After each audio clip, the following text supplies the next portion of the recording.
Hello there, welcome back to the channel, and today I'm going to be sharing with you all the things I've been getting up to with my tarot practice this last month, February 2025. So I do invite you to grab a cup of tea and let's have a chat all things tarot. But first, do be sure to share what you've been getting up to in your tarot practice this last month, and if you did grab a cuppa, what did you choose? I am going with hibiscus simply because I'm trying to cut down on caffeine, and also, according to this beautiful card from the Herbal Astrology Oracle, hibiscus helps to invoke a bit more joy, which is something that the cards keep telling me. It's not to say that I'm not happy. I think the cards are just giving me a gentle nudge to say you're probably working too hard, overthinking, being in your natural state of stress. I am a Virgo after all, we are anxious beings, and just try and do things that will help to invoke a greater sense of joy. So in this video I am going to be chatting about how I've been choosing the cards, my practice in general, what that's looked like, things I've been doing, and the energies that the readings have been giving out, and some insights that I have been working with, surprise pairings, decks that I didn't think would go well together which worked beautifully, because I always love pairing recommendations, and a book I've been reading, which is a topic which is very close to my heart, which I will reveal later. So if that sounds interesting, I will be putting chapter notes below so you can skip to the relevant bits and pieces. Okay, so in terms of my practice this month, I have been, I've let it become very intuitive, so simply choosing decks that I'm feeling drawn to. This is quite a new way of working for me. Some of you will be aware that last year I set intentions, but towards the end of the year, around October time, I found that that wasn't really working for me anymore, and so I'm trying to be a bit more intuitive. And another thing that I have been exploring is also letting the cards almost suggest other decks that I might need to be working with. So for instance, last week I was working with the Celtic Spirit Oracle by Nicola McIntosh, and I actually drew both of these cards in the same reading, so the Tree Spirit and the Oak Guardian, so very strong tree energy there, which then inspired me to dig out my Tree Wisdom Oracle by Lisa McLaughlin. This is an indie deck. I've spoken about this quite a bit. It makes me sad that I can't really talk too much about this deck, because it's no longer in print. Lisa decided to retire this deck, but I just love this deck. It's so beautiful. The trees are so gentle in their expressions. She's captured something very special here, and this is definitely a reassuring deck for sure. If you like the look of this and you're just interested because you like finding out about different decks, I do have a video on this, but be aware it's no longer available. So that's been a thing that's been evolving in my practice, yeah, intuitively choosing the decks, which I'm enjoying a lot more, I think, than trying to predetermine and sort of prescribe which decks I think I might need. I feel that this is working much better for me.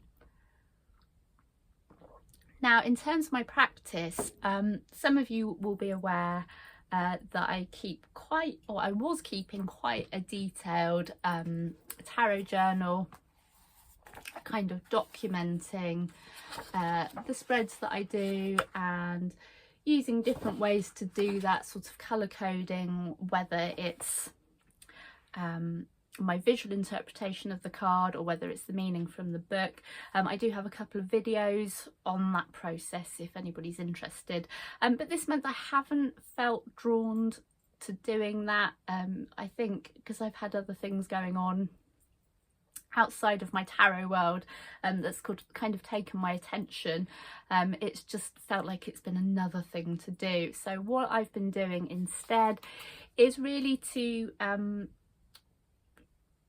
use my tarot readings as a starting point for doing some visual journaling. I'm just going to share a couple of examples, and then I might talk about some of them in a bit more in depth and how I sort of curated the cards to create the image.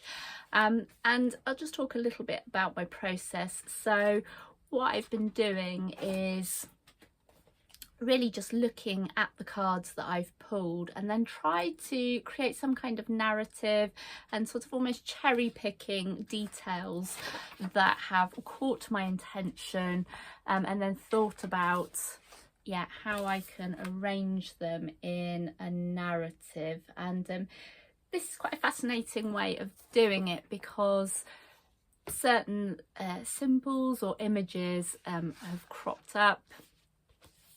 I've got a couple of different sketchbooks that I've been working on. This smaller sketchbook is my kind of when I'm downstairs and maybe the TV's on in the background, and this is sort of my book that I work on, because the other book is a bit too big, and I've had to make some decisions like that. So in order for me to do this, rather than what I was doing before, I was taking all of my art equipment downstairs. There's not enough space for it, it's not practical. So this is my pencil sketchbook, whereas the other ones are a combination of sort of paints and watercolour pencils. I hope that makes sense. So yeah, I've really enjoyed them, and I found that they're getting a bit more detailed. So this one, interestingly, was 2 separate readings. And in fact, this character here wasn't really from an oracle card, not directly. What happened was that I was looking at this card from the I Am Queen Oracle, and I was just copying it really, and then adding my own bits and pieces. But because I'd used a black felt tip pen, the image had bled through to the other side, so I sort of traced it, which meant that the image was now in reverse. And I'm not even sure why I ended up turning her into sort of, I don't know, mushroom girl, but she sort of evolved without much thought, and so it was quite nice just to enter that flow state where you're sort of being creative but not paying too much attention, and then adding some of the things that I have in my own artwork with some of my own characters that I've created. So the antlers, which is nothing new, there's plenty of people that do that as well, and it just so happened that I'd done this other reading where I'd combined several different cards. These cards were from the Magical Hours Tarot and the Dream Song Oracle, and so there was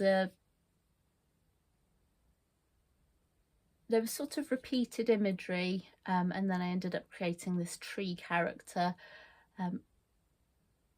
and because I had them side by side, I thought, well, I might as well just turn them into a whole piece of artwork. And so I connected it by the background colour, and then taking off the extending the stars onto this page and the foliage onto this page and the ribbons here, just so it felt like a cohesive piece. But this was really mindful way of working, and I wasn't being precious about it, and I suppose I'm sharing this with you because just by simply taking other people's artwork, you can generate something that is quite original and unique to you, and I would say this one is quite a lot different to the original cards, which I will flash up on the screen so you can sort of see how it might have evolved. And then I came to doing this one. So I did say I was going to mention themes that were coming through, and this was a really intriguing reading because there was a big sense of fox energy, and I'll show you the cards that I pulled. So I used the Imbolc Oracle as my sort of just general energy for the reading, and I don't know if you can see here, There's a little fox there in the corner. There's quite a lot of foxes in these Season of the Witch decks. And for my main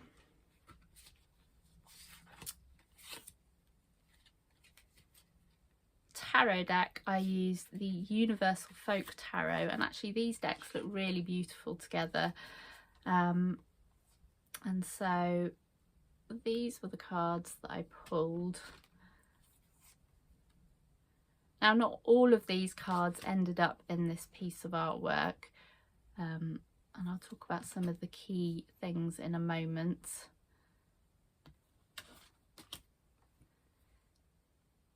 But the foxes really came from the Enchanted Earth Oracle, which I sort of used as a clarifier.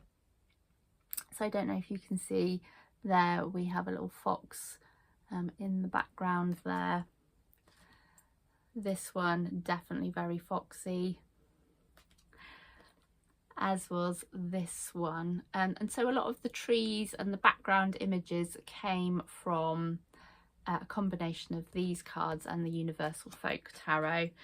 But the thing that sort of, freak isn't the right word, but the thing that astounded me the most was, so I had all this fox energy and I thought, oh, okay, there's perhaps this is a calling from kind of a fox animal guide. So I did pick up my Angels and Ancestors card deck, and I thought, wouldn't it be funny if I pulled the Spirit of the Fox card? I pulled the Spirit of the Fox card. So that was a big indication that there was definitely some fox magic perhaps going on here. And I pulled an additional card as well, which was the Medicine Guardian, which is be open to healing and information.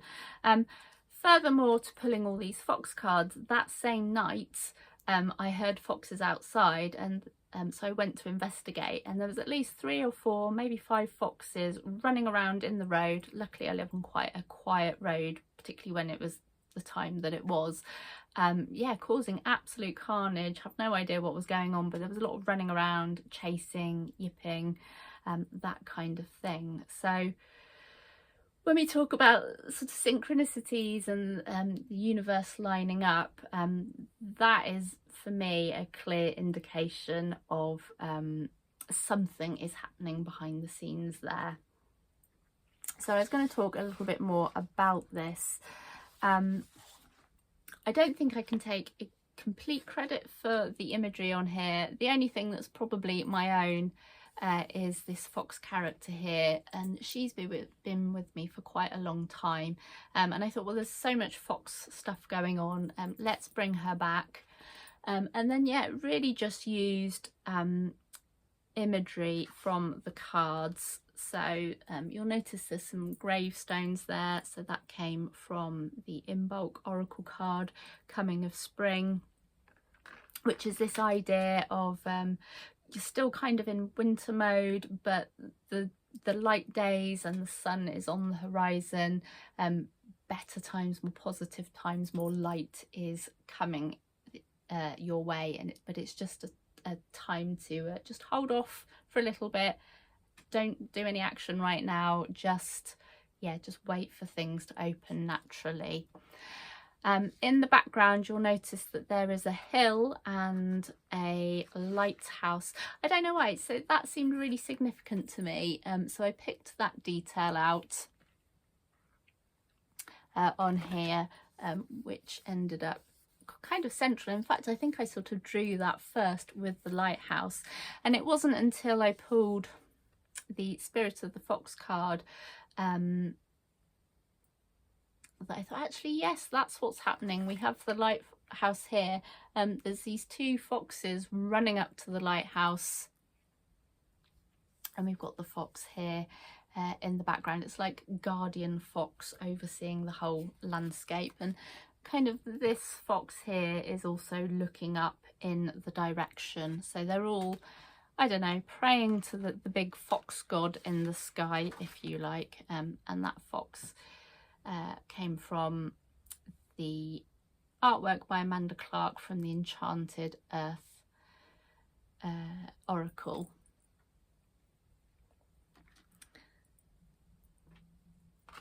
And yes, I mentioned the two little foxes running up the hill. So, you know, if you've never tried this before, have a go. Challenge yourself to pull a couple of cards. It could be from the same deck, it could be from different decks, and see if you can come up with some kind of narrative. I've really enjoyed doing it, and I think if you like being creative, or perhaps you like the idea of being creative more to the point, but you're not sure where to start, and this takes all the pressure off. You don't have to come up with anything from scratch. You can sort of use this as a starting point, and as you can see, even though I copied a lot of the images, I have in some ways turned it into my own kind of narrative and landscape. So fox energy has been one of the things that's been coming in for me this month, and I didn't mention the significance of foxes. So fox energy is all about so they're shapeshifters, but foxes are also patient. They're happy to wait for what they want, but they're also obviously they have a bad rep because they're supposedly cunning and conniving, but if we put a more positive spin on that, they're actually very resourceful, and they know about timing, and they can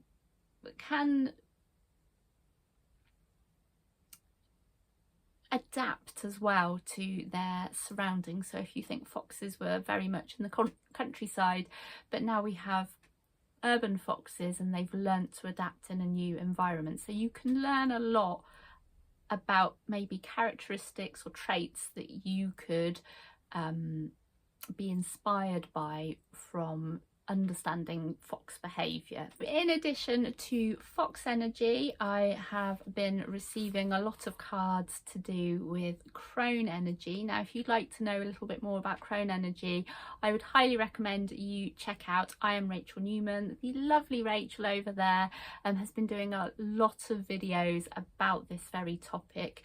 She has challenged me to do my own video about how I work with the crone energy. I'm still working out how I'm going to go about doing that video, because it's very different to how Rachel works, but watch this space for that one. And so what's been coming through, I've been pulling the Morrigan card. I've pulled in the last week 2 separate crone energy cards from different decks, which would make sense because the other messages that have been coming through have been about transition, transformation, death and rebirth, and you know, these themes have been following me pretty much for most of 2025, and so that's an indication that that is still a process that's happening, and this idea of crossing thresholds,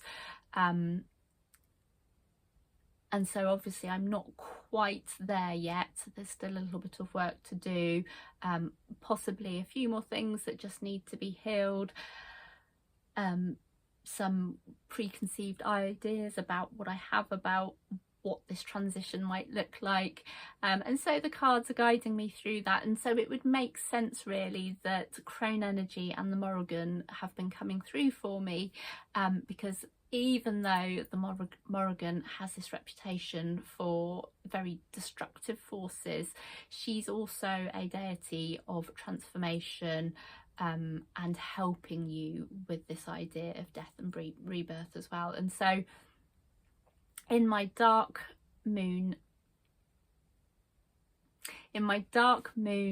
work that I've been doing, I have been calling upon the Morrigan. I wasn't sure if our time together had finished, but clearly it isn't, and so I will carry on.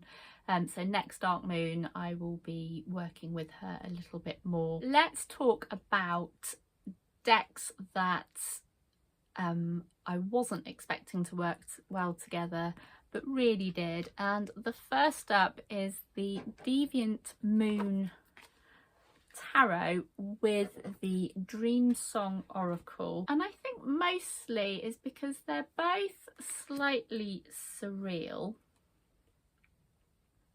and sort of dreamlike and whimsical. But what struck me was that they have a really complementary colour palette. So even if we just look at these two here, there are these kind of warm brown tones on both of them. So on the background here and on her hair, sort of a red russet colour, and then these sort of muted greens, which again is picked up on this one. So visually they vibe, I think, really well together. So if you have these decks, why not give them a go? And the second pairing that really wowed me was the Yasmin Boland Moonology Manifestation deck with First Aid for Broken Hearts Tarot. And again, I think it's to do with the colours. I mean, look, we've got greens and pinks on this one here, and greens and pinks on this one here. And I am finding that the Manifestation deck is another versatile deck which just seems to go with everything. I mean, look at those two there.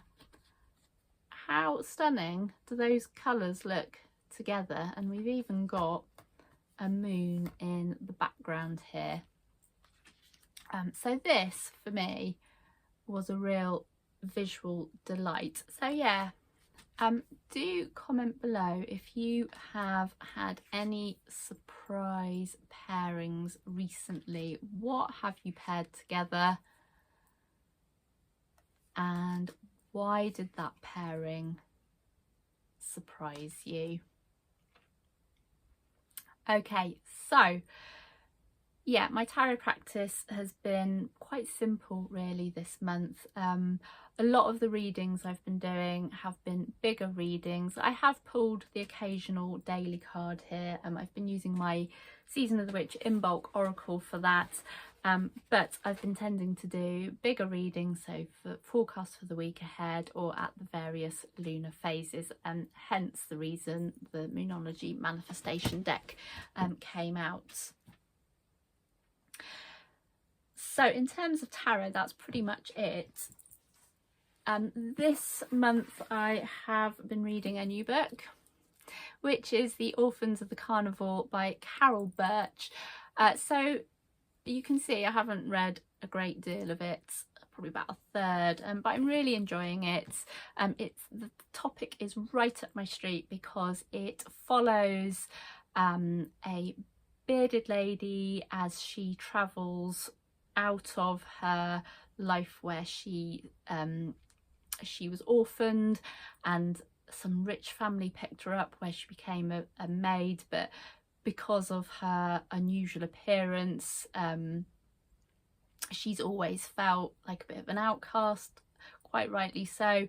And we meet her as she is just about to join her first circus, and all of the nerves behind that, but also meeting all of the other performers and sort of embracing their uniqueness. And I really like the way Caroline Birch has written this. It's very rich and descriptive. It's very easy to read. It brings this idea of kind of a travelling circus to life. It's set in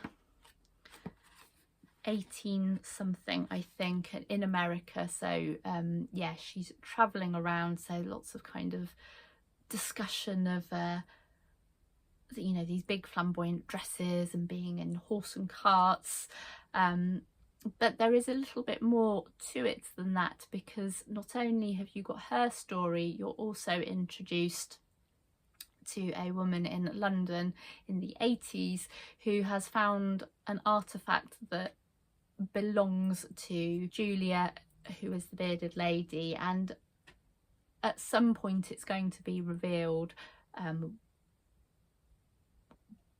that they have this connection. Now, many of you know that this will resonate with me because I do love stories to do with circus. I have my own circus and I have my own bearded lady, which is Madam Whiskers, and this one is Misty The Fortune Teller. And Madam Whiskers does feature in my up-and-coming tarot deck. So for me, this is a real goal. Actually, when I picked up the book, I didn't realise that it was about a bearded lady. I knew it was something to do with sort of circuses, but the back of it didn't really give much away, and I hadn't read the bit in the inside. So yeah, when I discovered it was about a bearded lady, I was really excited, and it's sort of helping me to think about the character that I've created with a bit more understanding and yeah, a bit more compassion, because it really is from her perspective and how people view her, and how she feels about that, and trying to come to terms with the fact that she is different, but she's gone off to try and make a fortune, but in order to do that she's basically having to put herself on display so people can come and kind of gawp. And you know, you read you're shared the headlines of her show, and they really do say some quite cruel things about her, but she's this really strong character that is just navigating it all, which I think is brilliant. So I think that's probably it. Thank you so much for joining me today to check in and find out what I've been up to this month. I realise it's been a couple of weeks since my last video. I am hoping to be back for once a week. If you haven't done so already, do share what you've been up to this month with your tarot practice, even if it's just sharing your favourite deck or deck of the month. I would love to hear what you've been up to. If you enjoyed this video, fancy giving it a cheeky like, that would be awesome. And if you want to subscribe for a variety of tarot related content, so decks, pairings, journaling, then do consider subscribing to the channel. I really do appreciate it. Until the next time, here are a couple of other videos you can watch. I'm sending you lots of love wherever you are in the world. I'm Sally. This is my channel, Vaudeville Manor House of Art and Tarot. Thank you so much for watching. Bye bye.